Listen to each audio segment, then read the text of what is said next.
Hey, hello, I'm V and I'm going to teach you about this store that was abandoned with all the food left inside. So imagine your local grocery store was suddenly shut down and the building is abandoned. Maybe you live in the neighborhood right behind it, or maybe your bus stop is right in front of the parking lot.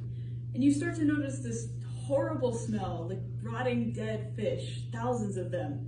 It is so overwhelming and putrid that you don't go outside unless you have to. And then you find out the smell is coming from that supermarket because when it closed, the owners left all the food behind to decompose. Well, that's exactly what University City residents had to deal with in the summer of 2023. I heard of this incident in June through a TikTok post and have been researching it ever since. The only thing I haven't done is gone to the city's records office to try and track all the way back to the store's original opening and incorporation. This speech will take you through the timeline from the market's expansion to its shutdown and abandonment to the growth of its fandom online. So let's start at the beginning of this series of unfortunate events, the expansion. On February 17, 2011, restaurant critic Dave Lowry visited the Seafood City supermarket in University City, Missouri. In his article for St. Louis Magazine, Lowry, 2011, says Seafood City is probably the largest Asian grocery store in the Midwest outside Chicago. It's like the Walmart of Asian food and supplies. They had almost every kind of sea creature, plenty of exotic fruits, and more brands of instant noodles than you could ever imagine. The reviews were mixed, but mainly positive, with most of the complaints being about the smell of fish or bad interactions with a few staff. Cooperman 2011 writes, Realtor Ken Young says the Seafood City owners are converting the rest of the space in their building to create an international center, an indoor mall with a mix of tenants. The market had just moved to a larger building and increased their product offerings, but they didn't want to stop there. They had bigger dreams of the people they could serve and the community they could contribute to. But by December of 2022, that bright future had faded away and the supermarket was about to meet its end.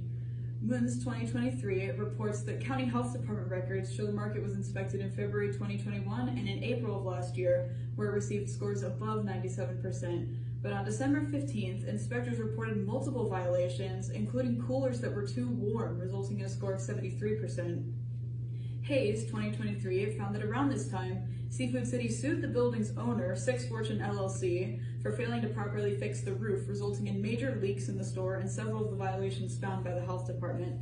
The store was ordered to shut down due to said violations, but that didn't happen. On March 29, 2023, St. Louis County Department of Public Health issued an alert that Seafood City was found to be operating a food service retail establishment without a health permit. St. Louis County Department of Public Health staffers visited the location in response to a complaint. During the investigation, staff observed multiple refrigeration units holding foods above safe temperatures. Seafood City was immediately shut down and the building was condemned. For a while, the store sat still, seemingly empty until summer came. Coronel 2023 and Naaman 2023 report that the electricity had been turned off and that was when the odor began. Without freezers or coolers, all the product left behind began to decompose and nearby residents could smell it whenever they went outside.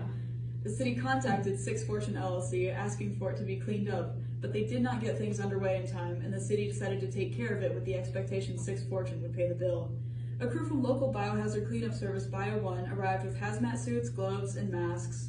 They took to the store, loading shopping carts and pallets with the left behind rotting product and even the non-perishables, throwing them into dumpsters.